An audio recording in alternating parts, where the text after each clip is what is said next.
Hey guys, it's your girl Miss G, and you already know what time it is. It's G time. It's time to get up, get active, and get it together.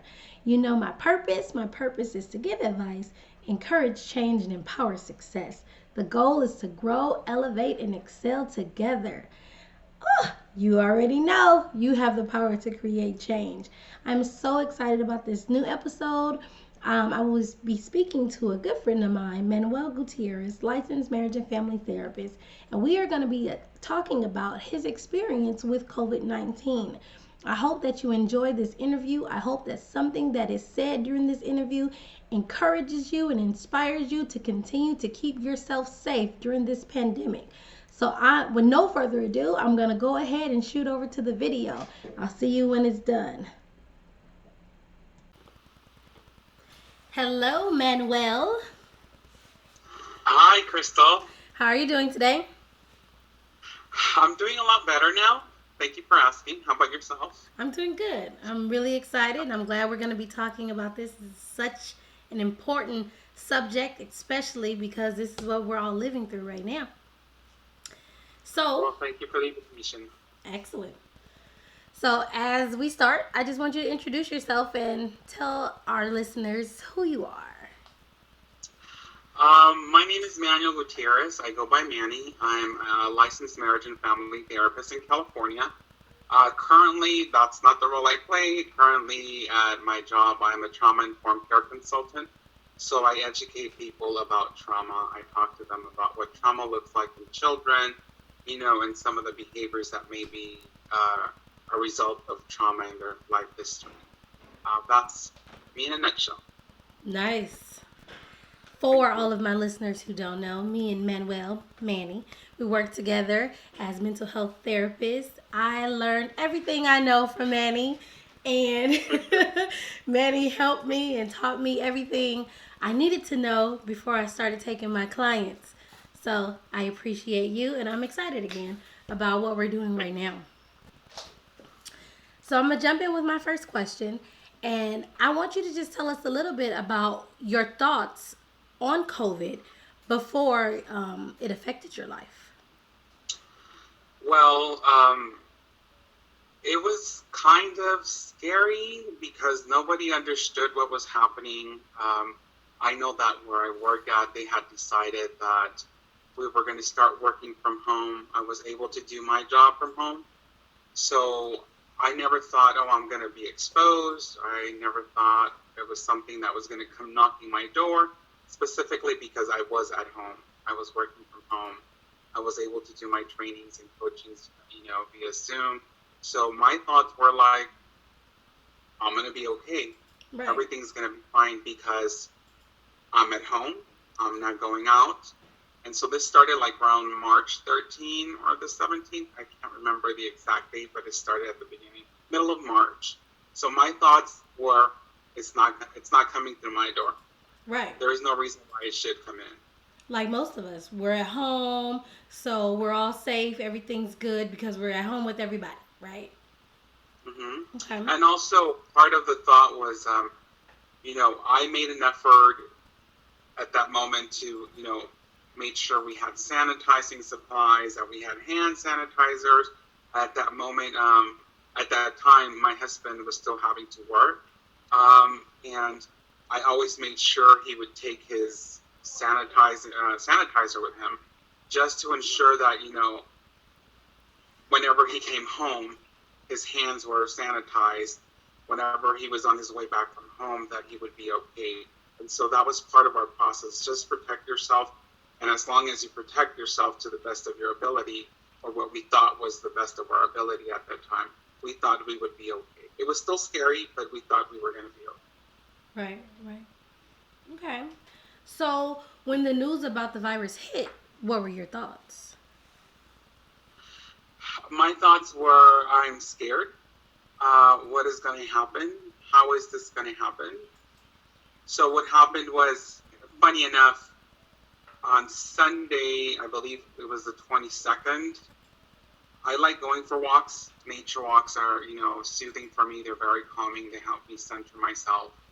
And so It had been a couple of days that I hadn't taken this walk, and that day we decided to go for a walk. And I remember thinking, I'm a therapist, so I like to think ahead and I like to problem solve. And so in me walking with him, because he went with me, I remember turning around and I said, "What are we gonna do if this hits us?" I said, "If it hits me or if it hits you." And it was a scary intent of a conversation.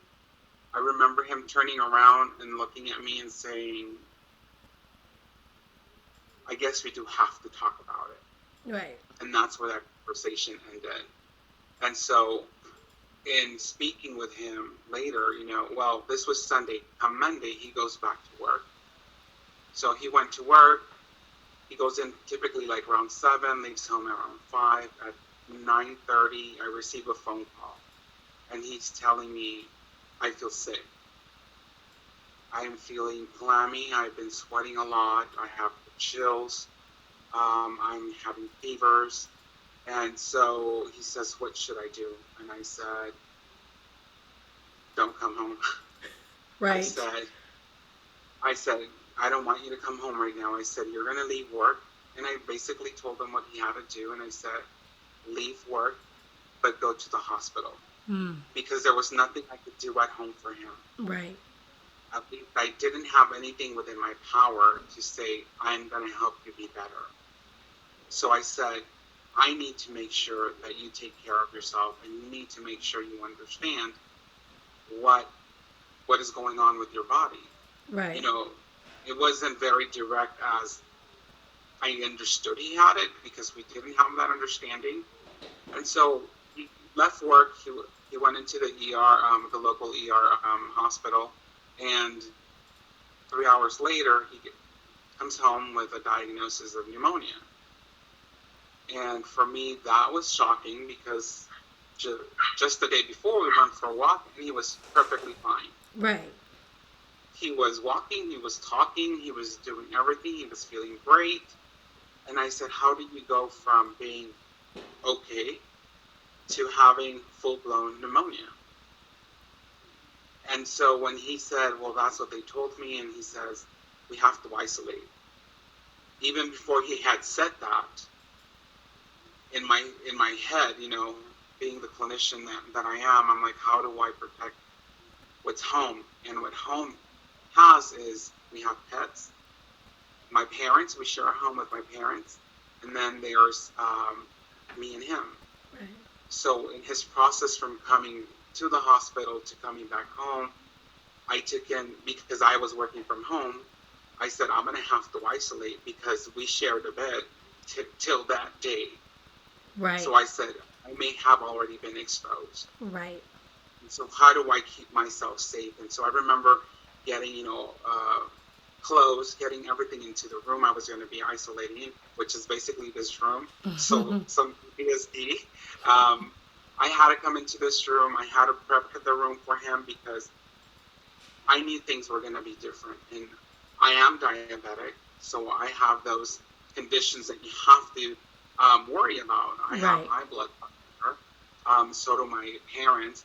So we're like, how are we going to do that? I had to stop and really think, how am I going to change this so that it's not as bad? It was very scary. It was very life-changing, because everything and anything I knew about coronavirus equated to death, and a horrible death. Right. It resonated a lot with when the 80s, when HIV and AIDS came out. And so all my life I grew up understanding AIDS as being a horrible death. And when they're talking about COVID-19 on TV at that time, everything you heard was people are dying. Right. And they're dying by hundreds. So I was legitimately afraid for him and for what may happen to my house, meaning my parents, myself, what is going to happen. So it's, it was very scary. I transitioned into this room. I was trying to be strong, but it was very difficult, because you go from having someone you love and care for to not being able to touch them, barely see them, barely any contact because you're trying to keep healthy, Right. and you're trying to keep others healthy. So it was very scary. My thoughts were, what is going to happen to him? Is this going to get worse? If it gets worse, how are we going to do this? Like, my thought is, if he gets worse, I can't take him to the hospital because I can be exposed if I'm not exposed. Um, he's going to have to drive to the hospital. Mm. Is he going to make it? How is this going to happen? So it put us in a position where I felt guilt. I felt guilt because that's the person I love, and I couldn't see him. Right. And I couldn't touch him. And I could see him physically fading away.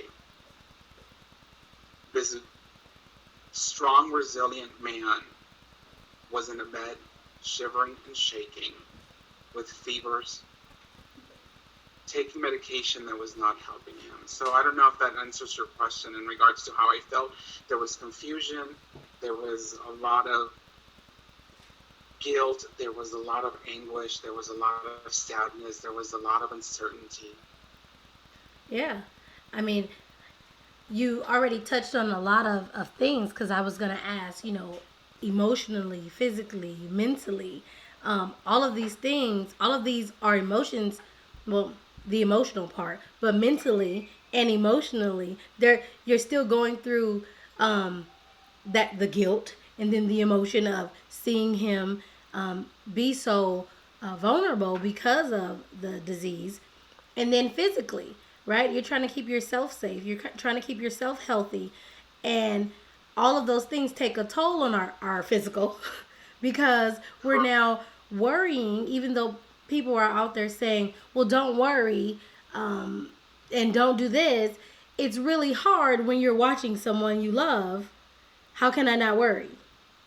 When everything I turn to says death, death, death, death. So how can it not be the first thought of death? And now your mind kind of just goes on and on and on and on because that's what's being put out there. And not only that, I think that our human nature, because there is this need of survival, right? We always go to the extreme to try and find ways to survive. But in this situation, I'm living it. Right. In other situations, I help people get there. I help them process, but now I'm living it. Now it's happening in my house. Now it's happening to a loved one, my loved one, not someone else's loved one. Right. So there's a roller coaster of emotions that I had to go through, and still try to be resilient, still try to be strong for him, because my thought was, is he taking his medications? Is he doing what he has to do? I remember telling him, take a notepad, write down every time you check your temperature, what it is, every time you take your medication, what medication you're taking, look at your body, let me know how it feels. We were basically doing what you and I are doing right now. Mm-hmm. These were our conversations, video conference, me in my room, him in his room, and me having to check up on him to try and see how he was doing. That's good. And he was, I think someone was only like 6 feet away. Right, but I think someone may not have thought that far ahead, and we have so much technology and we have so many things that we can be using. I wouldn't have thought of that. FaceTime me so I can see you. Let me see you take your medicine. Show me what it looks like, because we're helpers. We're in the helping field, so that means we're bossy. But we just have a title. That's what my mom says. We're certified bossy. So let me go on with this addition, because I think the whole thing about it is that he caught it and I didn't have symptoms. He had to go into the hospital 3 times to be diagnosed. Oh.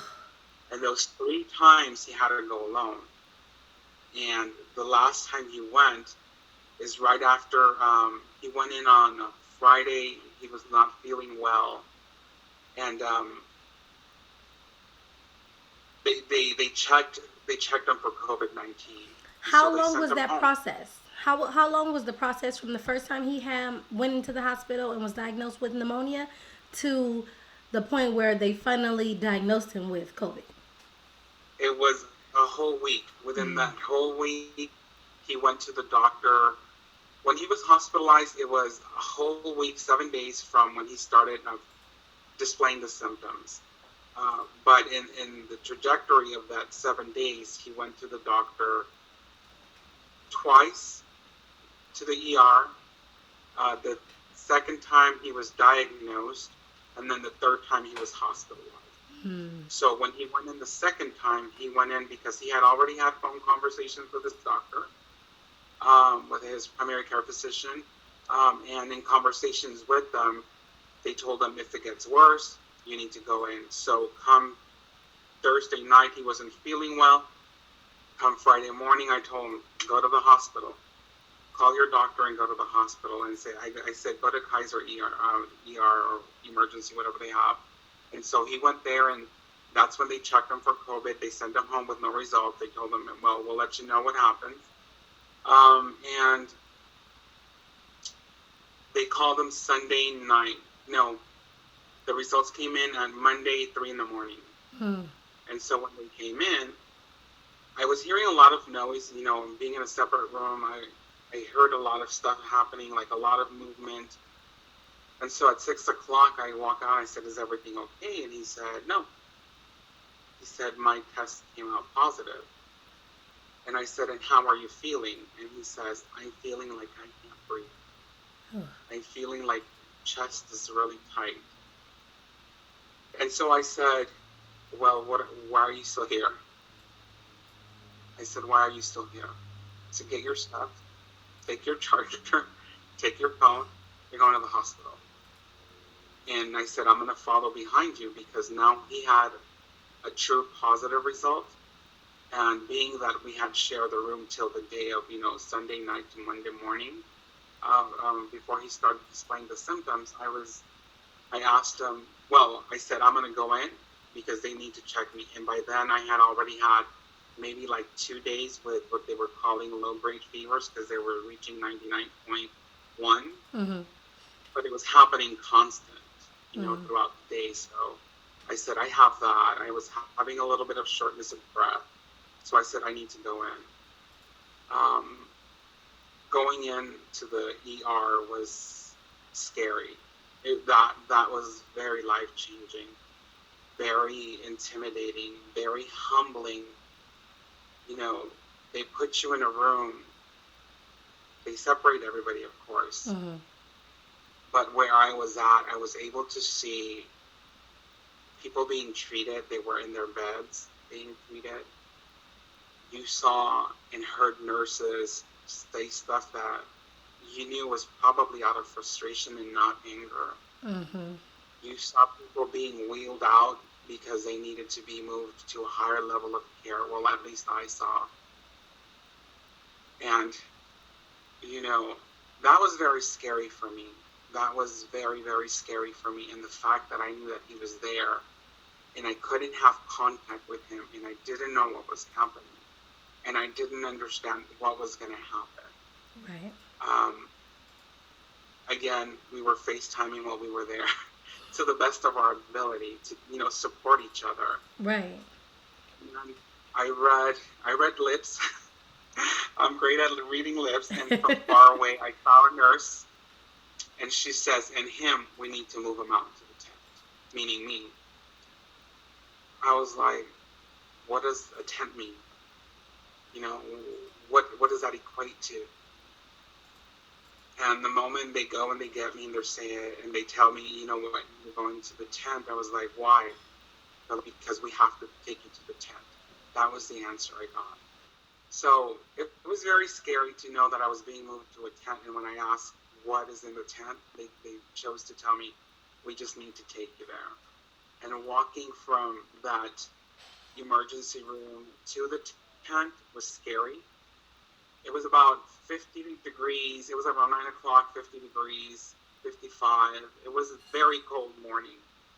And to run into people sweating Hmm. like damp, literally damp and sweat. Their clothes are wet. You can see the moisture. Seeing people shaking, seeing people barely being able to breathe.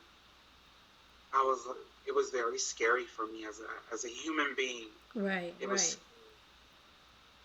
they take me into this room and I'm waiting there and they tell me, I'm waiting there for I don't know how long. And then they come and they tell me, well, you have it. Ugh. You have the symptoms. Um, we can't test you, but you have the symptoms. So go home, take some cough syrup and some Tylenol, and just hope that your body can fight it. And they sent me home. I was Okay. broken. I was broken. I was not only concerned now for me, but concerned for him because now he's in the hospital. Right. It was very scary. I didn't know what to do. Our connection in the hospital, phone-wise, was horrible anyways. So getting in touch with him or talking with him was very hard. I go home, I stop, I remember at Albertsons, and I buy the cough syrup. Everything was over the counter. I thought maybe I'm going to get an antibiotic, I'm going to get something. No, it was very nonchalant. You have it, hope your body can fight it. If not, you're going to die. So, and I'm like, I know they're tired. Right. I know they're tired. We I see know this they're a lot. overwhelmed. We see this a lot in our field, and it can come Yeah. across very cold and very matter of fact. And being the clinician, being a clinician, and being empathetic, I was like, they are tired, they are exhausted, and she didn't mean to be cold, and she didn't mean to be very nonchalant. She's just tired, but I understand that. Right. Because of our job, I understand that. I went home and I was broken, and the first thing I did to try and overcome it, I reached out to my friends. Right. I said, I need people that can help me pray. It's real. It's happening. Please help. And I remember reaching out because I needed the support. Because now, not only am I isolating from him, but the dynamics of home have to change because now I have to isolate from my parents. Right. Because they're here and they're not showing any symptoms and they may not have it. Now, did he know that you had been diagnosed also? Because he was in the hospital. Well, he was in that same day when I got home, I emailed my doctor and I asked the doctor, I told him, look, this is what happened. My husband tested positive. He's showing these signs and I'm showing these signs, which was fever and a little bit of shortness of breath. And it was not like a high fever, but I know my body. I'm very fortunate enough to understand how my body is. And I can see and feel things that other people probably say it's nothing. I said, I'm feeling fevers. I started checking my temperature and it was like 99.9, 99.2. I'm like, that's out of the norm. So the doctor says, based on the fact that you are diabetic and you have a pre-existing condition, I'm going to send you in because now you were exposed to someone who's positive. Right. So they sent me in. It took them 3 days before they even told me if it was positive or not. So I told them I had gone to test. While I was home talking to a friend of mine, because I was trying to look for support. I was not going to go down. Right. My thought is like, I am not going down without a fight. I am not going down. I said, I need to reach out to loved ones. I need to reach out to people that I know love me. I need to reach out to people that I know support me. And so I'm going to reach out because I'm not going down. And I might get a little teary-eyed because I'm already feeling it, Crystal, but I was on the phone with my friend, Mm-hmm. and I received a phone call from him, from my partner, my husband, and I wasn't able to answer. It disconnected really quick. And the next message I receive is, they're going to send me home. It was a text message. And then I responded to the text message, By the way, I tried calling him back a couple of times, and he wasn't answering. He wasn't answering. And I started sending a message like, okay, where are you? What's happening?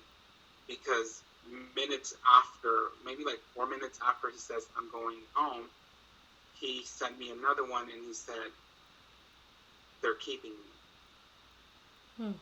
And for me, it was like, what happened? Right. What could happen in those 4 minutes from I'm leaving, I'm going home, to I have to stay? And that's when my world shattered. Right. Right.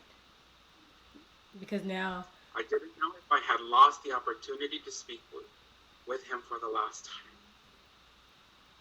That is real. I didn't know.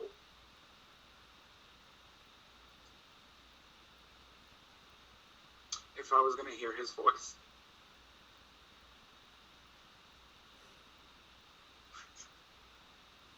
Sorry. Okay. But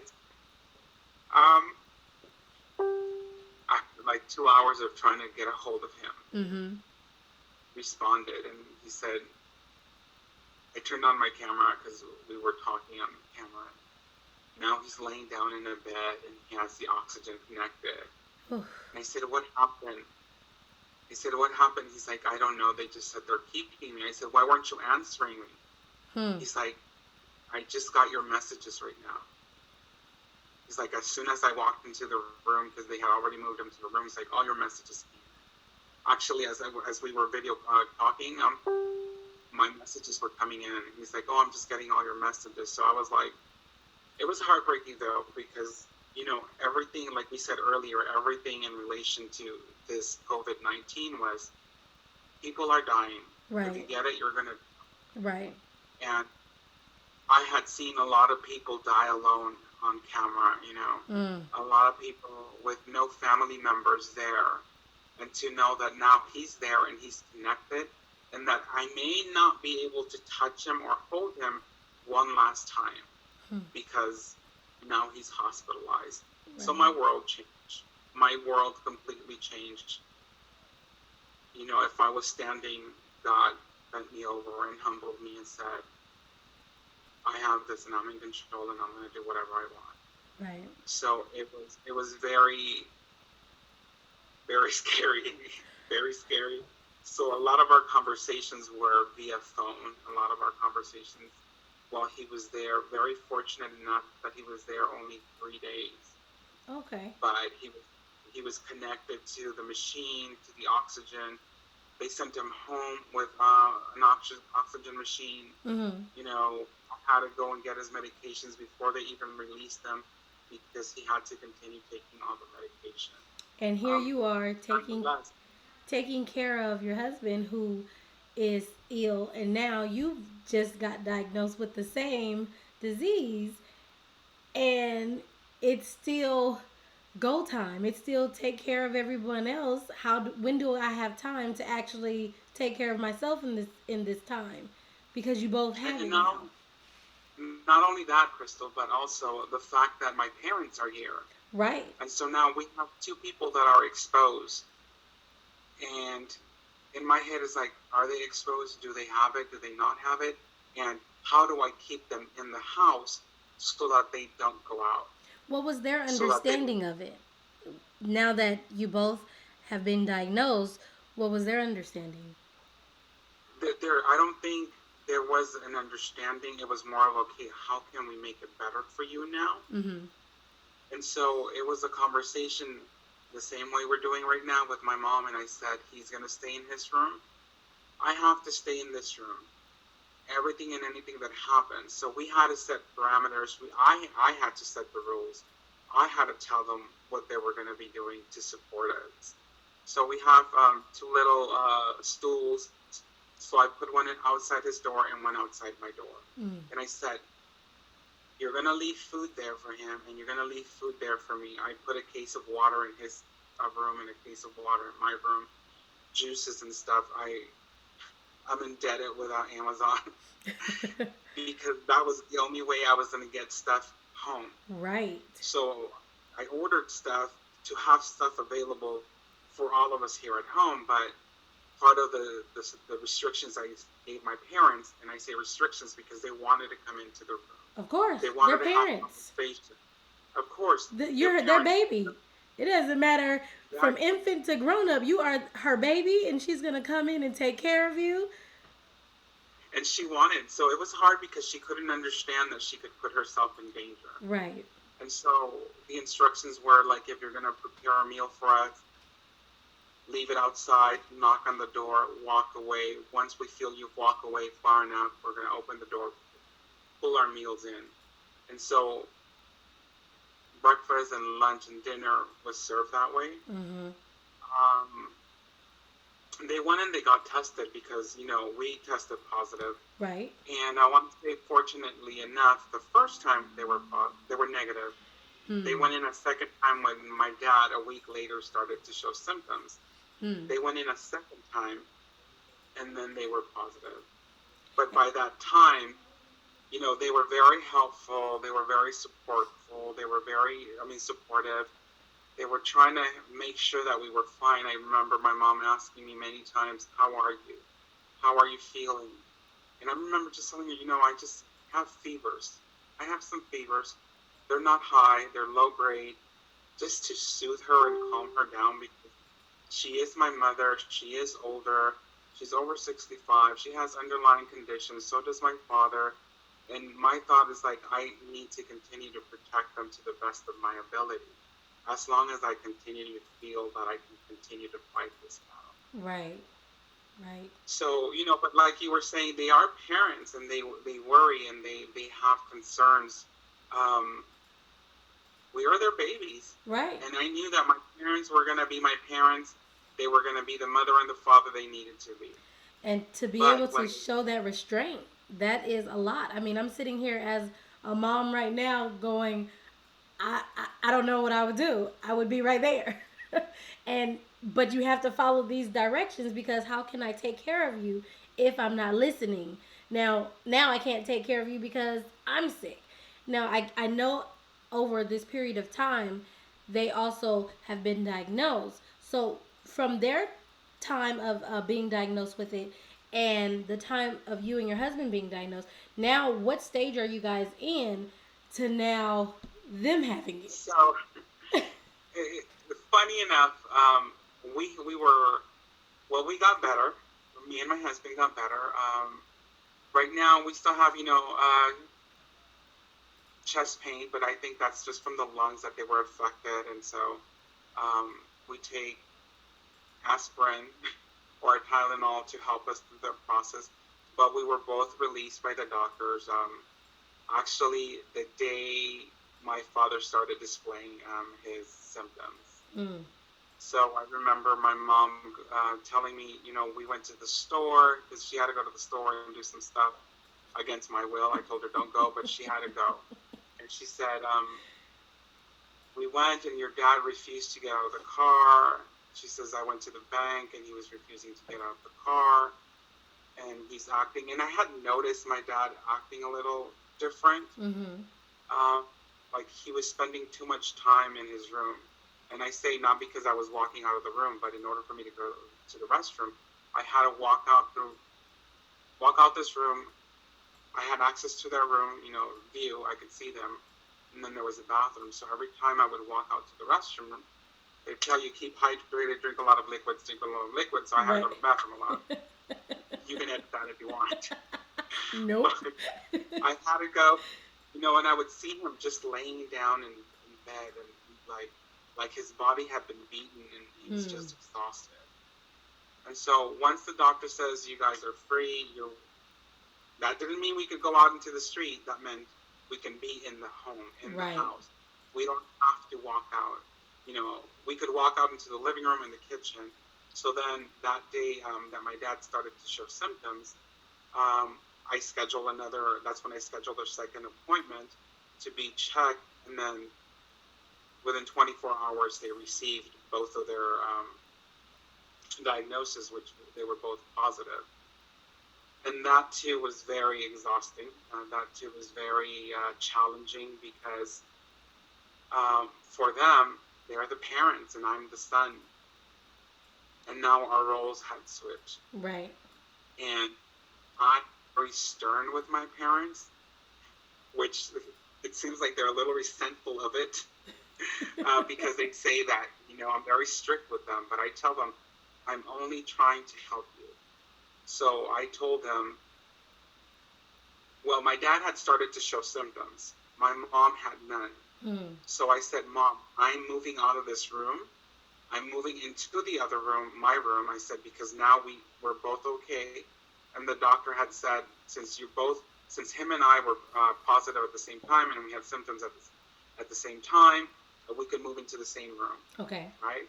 So I waited a couple of days before that process just because, I had to clean the room down and sanitize it, make sure everything was fine, because this is the room that my nieces use when they come and they visit. Okay. So they're not going to come anytime soon, but Right. I had to do that. So I said, Mom, I'm going to go back into my room, and because you're not showing symptoms, though they were habitating or cohabitating in the same room, Mm-hmm. I said, for the time being, you're going to stay in this room, and Dad's going to stay in that room until we get the results.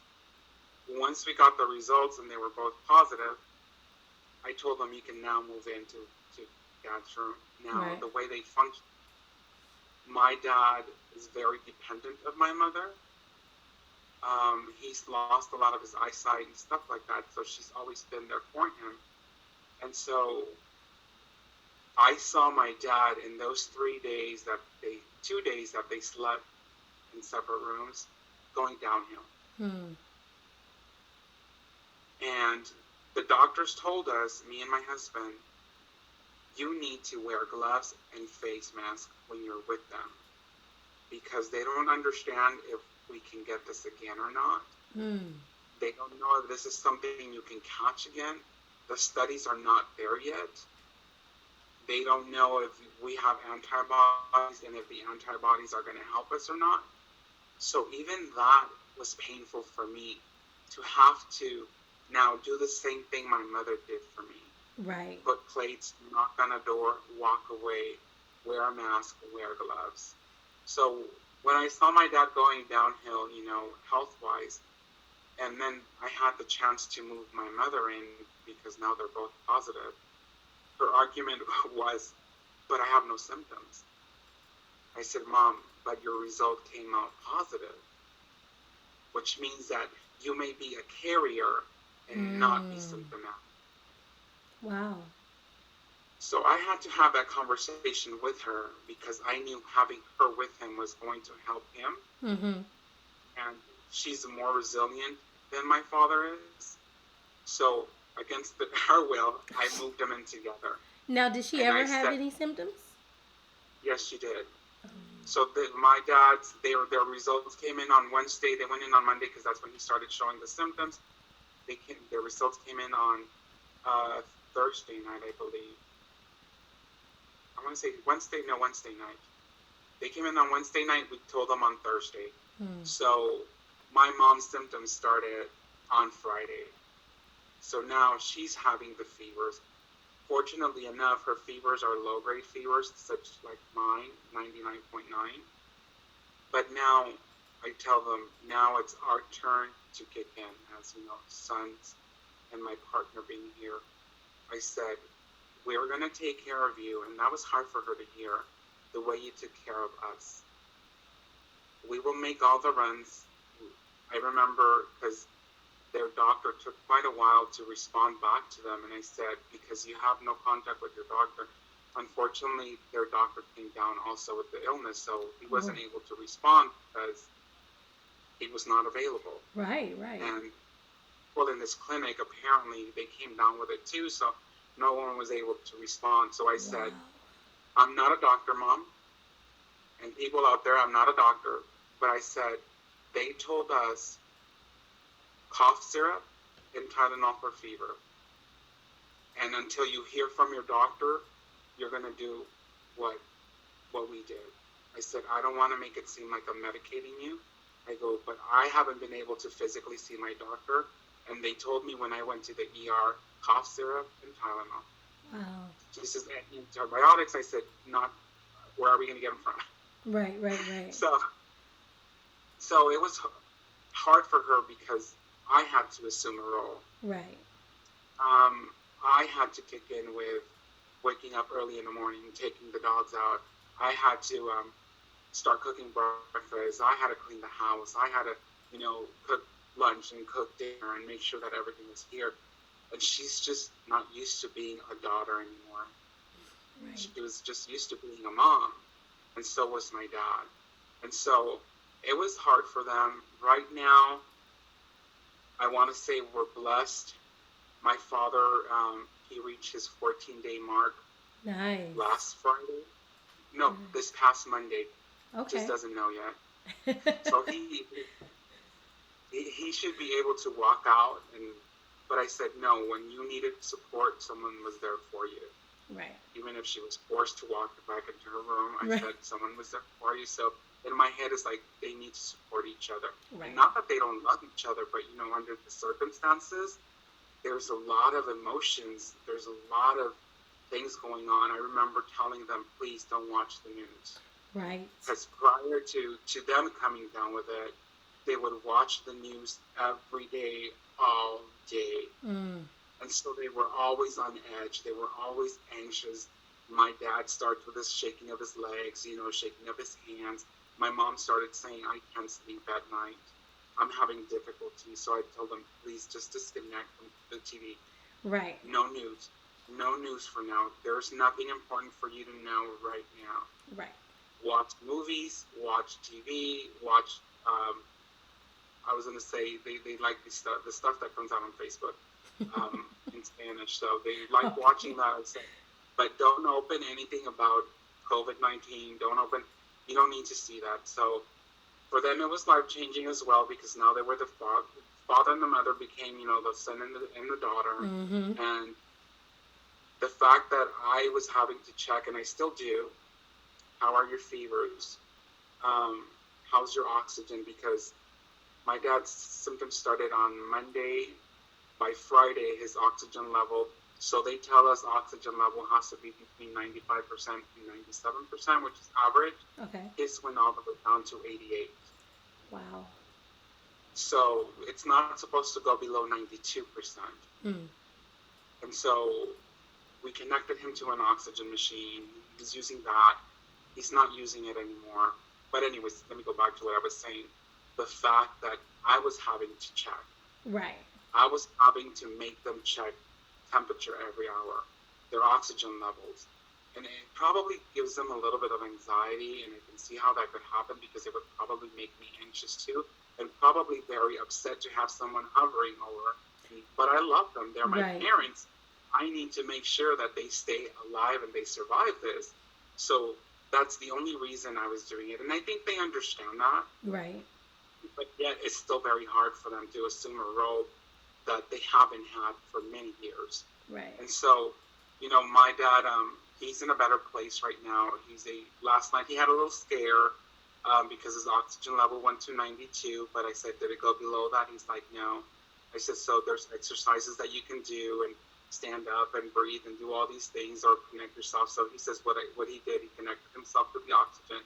It's like within minutes it went back up to 98 and he hasn't used the oxygen since. Okay. They both have 3 days without fevers, without the support of medication. Okay. Which is really good because that's one of the things that lets doctors know that they're over it. Once they have 3 days with no fevers and no medication, they should be fine. Okay. My mom hasn't had any shortness of breath, just the light fevers. She had the cough. But she's over that too. Okay. Good. They're in a better place, but it was very scary.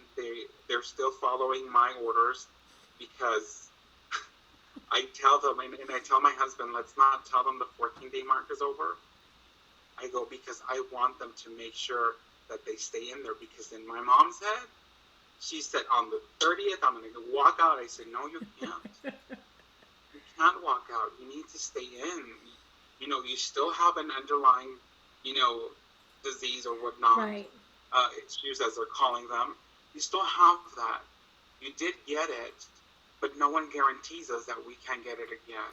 And that's the important part right there too. I didn't know that, and when you said that research hasn't proved or shown whether or not you can get it again.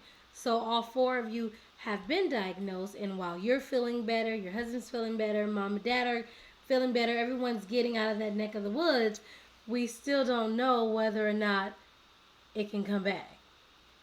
So yeah, my husband has to return to work on Monday, and we're already thinking of what Mm. is the process going to look like Mm. when he does go to work. He works at a supermarket. He's a manager at a service deli, and so he's exposed to people, and people are exposed to him. Right. So he said that they're giving them a mask every 2 hours. According to what they're telling him, they get a new mask every 2 hours. They get gloves every 2 hours. I said yes, but you still brought it. So, so we're creating a plan. So he's like, maybe I should take a change of clothes and change. I said, no, you need to get your windows tinted and change in the car. I go, because if you're going to change in where you work at, you still have to walk through all those people that know you work there. And you're still going to have contact with people. And it sounds a little extremist, but I'm trying to protect him, and I'm trying to protect my home. Absolutely. So we're creating a plan where he's able to go back to work, and he's able to not bring something home. Right. In order to help him and to help us. Right. So I don't have to work from home. Well, I have to work from home, but even at that, I want to say that the recovery part of it has been a lot more difficult than when you're sick. Right. In the sense, when I was sick, I spent a lot of time sitting down or laying down watching TV. Right now that I have to care for someone and care for myself, standing for 10 minutes feels like I stood up for an hour. Wow. Going for a 7-minute walk feels like I've gone out for an hour. So it's like we need to take the time to allow our body to heal. And under the circumstances, because we have to cook for us, because we have to cook for our parents, we haven't had that time to do so. Right. So it's hitting us in that sense. The doctor just tells us, take your time. Like I said, I'm very fortunate. I can work from home. But even when I try to return back to working from home, I am a trainer. My trainings last 3 hours. I'm a supervisor. I supervise people. I have to take the time to stop and breathe. Right. Because it's exhausting. It's exhausting for my lungs. It's exhausting for my body. Right now we're a little bit better than last week. Last week it would hit 8 o'clock at night. And we were exhausted. We were drained. We were ready to, that's it. Go to bed, lights off, 8 o'clock. Right. Right now, as we're working through it and our lungs are getting stronger and our bodies are getting stronger, you wouldn't think, it really affects you, but it does affect you being sick like that. And I'm like, I was laying down most of the time with light fevers here and there, but physically it did some damage. Right. My lungs, I feel it. Right now, if I'm standing straight, I'm fine. If I hunch over like to wash dishes or I'm cooking, I get tired, I get winded, I have to go sit down. So there's things that we're starting to, we continue to adapt to. We get muscle pains, random places. It's just the recovery phase. It's also hard. It's not just getting over that, getting over the fevers and the shortness of breath. Okay, so now that your body has gone through this, trauma, you need to recoup and get better. Right. And if you're there working and doing stuff for others because you need to survive, like in our case, it's draining. It's very exhausting, I can only So imagine. what I want people to understand is that it is real, first of all, because I've heard it even from some family members. They were doubting that it was real until they saw it happen to us. Right. It is real. It is out there. There are people with the virus that don't know they have the virus because they have no symptoms. Nonetheless, they're going out thinking, well, I have nothing, and just the sneeze or a cough, or they cough in their hand or sneeze in their hand and they touch something. Right. I mean, The FDA says don't wash anything. I don't care what the FDA says. I come and I wash everything. Right, I said, right. I don't know who touched this. And our plan when we go to the store, because now we can't, either we take a mask, we take gloves, and I tell him, whatever we touch is what we're taking home. We're not, even though we're wearing gloves, I said, but we've been touching stuff, so whatever we touch is coming home. We're not going to leave it there. I said, and then when we get home, we sanitize everything just to be on the safe side because we don't know if we can catch it again. And maybe this first time it wasn't severe for me or as severe for him, but we don't know what may happen if it does come Next back again. time. Right. I think that's smart. I think that staying prepared and having a plan is great because you have to. You know, a lot of us out there, we need to know some of the effects that it has. We watch the news and we read the paper, and there's so many conflicting stories out there. And I feel it's so important to hear it from someone who has experienced it, someone who's still going through it. Because even though you guys are clear, doesn't mean that it still isn't affecting you to this day. Again, mentally, emotionally, and physically, Mhm. it's just not gonna go away because you're in the clear. We still have you're a trauma therapist, so there's some trauma behind this, right? And you would think I could deal with it, you know? Huh. Just the other day, I was sitting down and my body felt hot. And I'm like, oh my God, what is this? PTSD kicked in. I said, Just like that. hey, what is this? And I ran and I got the thermometer and I checked. You know, it was just the sunlight hitting my back. But my body just felt hot. But, you're put in this situation where you're having to check everything. You Right. know, this little thing here, Crystal, I don't know if you can see it. Mm-hmm. Um, this is what we use to check our oxygen level. Wow. I've never had I've never had asthma. Now I have I just this want thing. you to know that they have made an improvement on the oxygen tester. I have asthma since I was little. And the tube was about this big, and you have to take a deep breath and Oh, they blow have in those. They still have those. it. That's how they, and then for you to check it, they would put something on your finger, and you had to have this big old monitor with you. So that's kind of cute. So we had it. We actually went and when he was diagnosed and he was going to be sent home, we're like, how is he going to know if he needs oxygen or not? Mm-hmm. You gotta blow. And so when I thought about it, I'm like, how am I going to do this? How are we going to do this? Fortunately, the Walgreens down the street from where I live, they had two. And so I ran, I got him. I said, there's one for him and one for me. We're not going to need any more.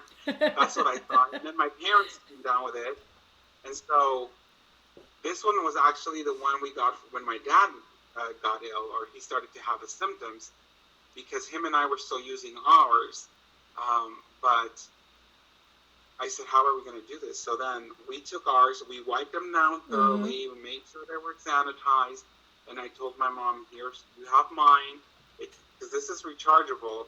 I said, it's Nice. going to be, yeah, it's rechargeable, but if you have people like my parents that can barely see, that they're not very tech savvy, are they going to be able to charge it?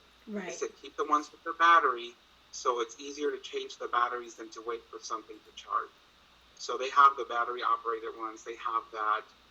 They're constantly checking. I mean, you have to change your whole lifestyle to adapt to survive for this COVID-19 Mm. diagnosis that you have. So for me, it's like, I don't live by it, but when I do feel shortness of breath, I check myself just to make sure. Like I said, I'm not asthmatic, but I use this. I've used it maybe like 4 times. 193 times, it's 197 pumps there, so I think it's 3 times I've used it. Uh-huh. But stuff that I've never felt before, I'm feeling it now. And so in me working with my parents, they don't know about everything. So I've been telling them, you think you're fine right now, but when you go through the recovery phase, you have to be careful, because I'm feeling stuff now that I never felt while I was sick. Right. I'm feeling it during the recovery phase. Like, I had never had chest pain. Hmm. Like, and I know it's my lungs, because it's where the lungs are at. It's not like a heart attack. I know it's where the lungs are at. And so I'm like, I feel pain there sometimes. Yesterday was the first time I felt it for a long while, so I just took an aspirin. And right after I took the aspirin, it made me feel better. He was feeling the same thing, but yesterday was a day where we were busy. We went out to the store, we had to go buy stuff, we had to cook, we had nonstop all day. So at the end, we were tired. Our body was saying, okay, slow down, calm down, or otherwise I'm going to make you do it. Right. And so our chests were hurting. And, towards the end of the night, I remember taking an aspirin. He hadn't told me that his chest was hurting. He tries not to worry me until later on he says, my chest hurt. And I said, well, my chest was hurting too. Have you tried taking aspirin or Tylenol like they told us? And he's like, no. So I gave him an aspirin and it made him feel better. So it's just a life-changing experience.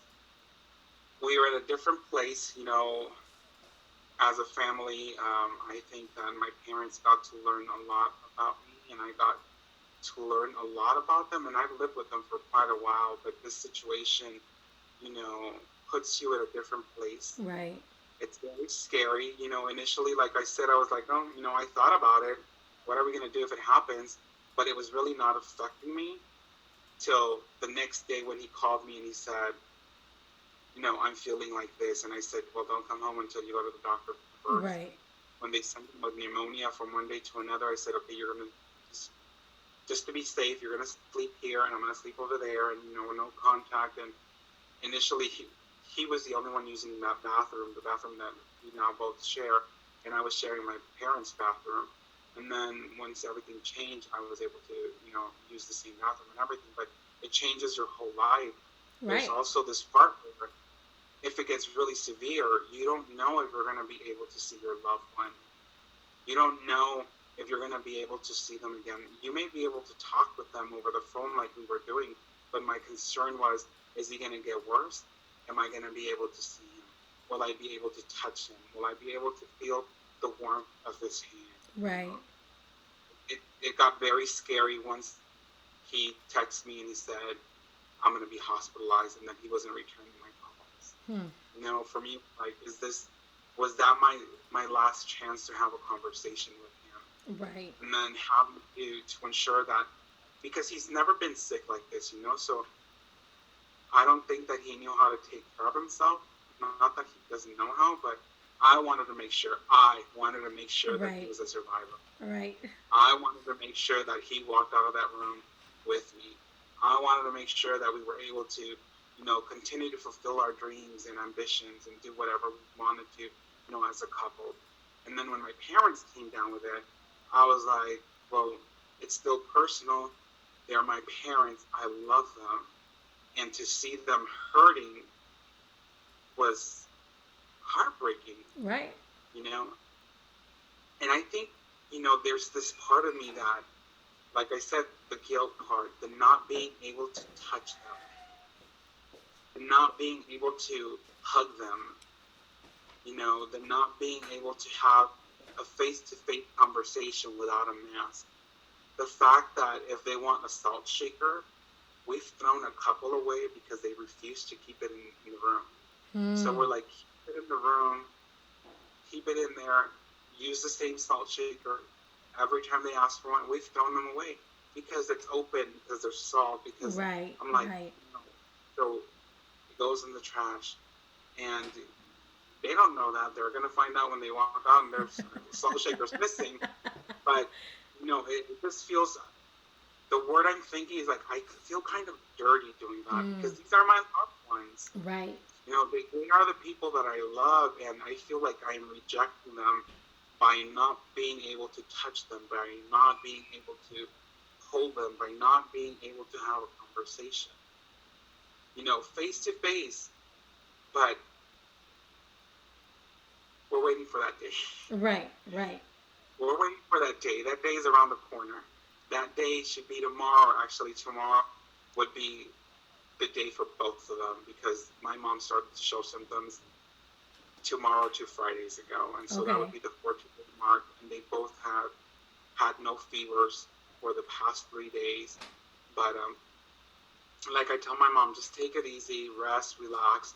It's like, but I feel fine. I said, that's how I felt. I go, my body right now is telling me I'm not well physically. I get tired, I get exhausted. She doesn't understand that, but that's the way my mother is. She's stubborn like I am. But very life changing, very scary. People, please understand. Stay home. If you don't need to go out, don't go out. Right. I know it's expensive. We've had to order initially, before when he was sick and I was sick, and we didn't want them to go out.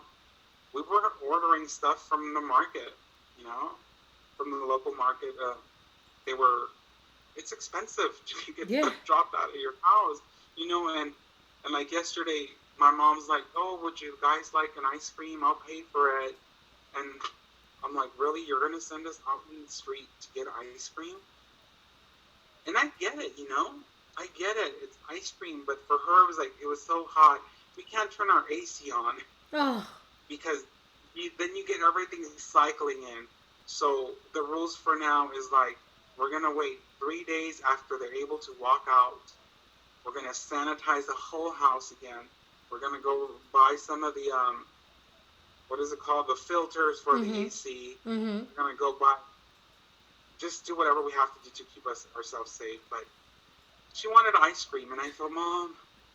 So then my husband, who likes to please my mom, ordered ice cream, Mm. and someone dropped it off. But I said, you know what? We're going to give him $10 tip. He's like, why? I said, because we are asking them to go put their lives at risk for ice cream. Hmm. No. No. No. I don't think The people first think of couple it of days, that way. yeah. For the first But that's couple of true. days for us, it was hard because we had no choice but to order food in markets that, the stuff that I had ordered from Amazon started to arrive, which was fruit juices, fruits, stuff that was edible, and, walnuts and nuts, stuff that we eat at home. I said that way there is no need for us to go out. Mm-hmm. Then when things changed around and we were able to go out, so we just go out and buy our stuff ourselves. But yesterday it was just too hot, and I said, Mom, really, you want ice cream? Which reminds me, I have to eat mine before she gets to it. But anyways, any additional questions? Anything you want to know, Miss Crystal? I think that you covered a lot, and I think that for all of us who are hearing the news about COVID and having those questions, that you covered so much for us. I personally, I'm thinking like, oh my gosh, what would be my plan? How will we isolate? Where will we go? For those who don't have extra rooms to go to, what do we do? So I think for me, you brought up a lot of questions myself because my state is going to be opening up again tomorrow. And Mm, granted, there are a lot of restrictions that comes with that open up. However, more people are going to be out. And I'm a mom. I'm at the store. I try to order ahead so that I don't have to go out often. I try to keep that plan. But the reality is, just one trip to the store could change something. yeah, And so, it just makes you appreciate life a lot more. And it also makes you think and stop and think. Because, again, is that ice cream really worth it? Sometimes I'm like, let's just go. But is it really worth it? And I hope that the people listening, I hope that those who took time to listen to this story understand that is it really worth it? Because just to watch you talk about not being able to talk to your husband, that 4 minute gap, I'm sitting here and I'm looking at you as a wife. I'm looking over at my husband like, man, that 4 minutes, mm-hmm, there's a lot of thoughts that go in that 4 minutes. yeah, Anybody who has been through something traumatic and has experienced life where you don't know what's gonna happen, it changes. It doesn't just change that moment, it changes your life forever. it does. Mm-hmm. Forever. And unfortunately, I've been in a situation where it changed my life forever. That 4 minutes took something from me, but also gave me Mm-hmm. so much more. So I'm praying for you guys. I know I'm one of those friends who's been praying for you and telling you we're Yes. gonna get through this. Is there anything else that you would like to share, or anything else that you would like to Um, tell people? I think that it's important to it's important to understand, first of all, that we do understand you, that people want to go out, that people want to resume their lives, that they don't want to subject themselves to living, a restricted life. I get it. I had been off work for 2 weeks by the time I got sick, and I was already tired and bored, and I was looking forward to going out, and we have season passes to Universal Studios, and so we were looking to do things different already, and then this hit us, and now it's like it's not only us, it's other people. There's a lot of vulnerable people out there. There's a lot of people that can get sick and really be affected by something. Going back to that ice cream, is that ice cream really necessary? Right. Is it really necessary? Because, here in California, the thoughts have been, going around that they're going to open slowly. There's going to be a lot of restrictions, because there is those people that want to be able to live and resume their life. I just want them to understand, and my one thing is, there's a lot of people out there that are carriers. They are carriers and they don't know they're carriers. There's a lot of people out there that have no symptoms and they still have it, which translates to there is a possibility that you may catch it. Right. I mean, it's really up to you if you want to risk it. Just let it die down. Right. It's already been how many months? For me, at least, I'm going into the third month already. Being home. Yes, it was shocking the first time I went out to go out and everybody's wearing, because I had been, over a month without going out. Right. Everybody wearing masks, people wearing gloves, and life is so different. It's shocking. But to know that people are willing to put themselves in a position where they could harm themselves or harm others. My husband had that concern. Did I do this to you guys? Did I bring something to you guys? And I tell him, you know what? You had to go work. You were required to go work. They were saying you could go work. You were doing what you had to do. He didn't get it because he was out partying. He was at the beach. He was in a restaurant. He was being an essential worker. He was being an essential worker, and so I understand it can be frustrating. I understand it can be hard, and you want to go and not walk without fear. But the reality is that the news that I saw initially when before we were diagnosed are true. A lot of people do die from this, and it can go from very mild to severe to very severe, and you don't know which card you're going to get. Right. And that's the truth. You do not know which card you're going to get. Right. And young people, young, resilient, strong people have passed from this. And they probably thought, "Oh, I got this." Mm-hmm. So, just be conscientious of why you want to do what you want to do, and be smart when you make that decision. And remember that you can bring it in to your home, and if you have loved ones there, you can bring it to them. I tell you, when we go out to the store, I have sanitizing spray in my car. But I was fortunate enough to have a 1-gallon bottle here at home. And so I split it up into little canisters and whatnot. So I carry one in my car. When we go to the store, we're wearing gloves and we're wearing a mask. As soon as we open the car door, we pull out the bottle, spray our hands, wipe it down, get in the car, and then he does the same thing. He'll spray his hands, wipe them down, get in the car, close the door, come home, take off the gloves, throw them away, sanitize our hands. Right. Because we lived the hell already. Right. We lived it already. We already know how it feels. Right. And it's not pretty. So just be smart, Give yourself a little more time. I know we want to see our family. And that was one of the things my mom had for Easter. she was kind of upset that my sister didn't invite her over for Easter. That was Easter Sunday. Monday, my dad showed symptoms. And now imagine the And that's what I told my effect that sister would have yesterday. happened. And funny enough, when my husband got sick the Saturday before, my sister was going to do her husband's 50th birthday. It was going to be a big bash, Mexican with mariachi and tacos and everything. It was all planned. This was Saturday. I remember saying, well, if she has it, I'm not going to go.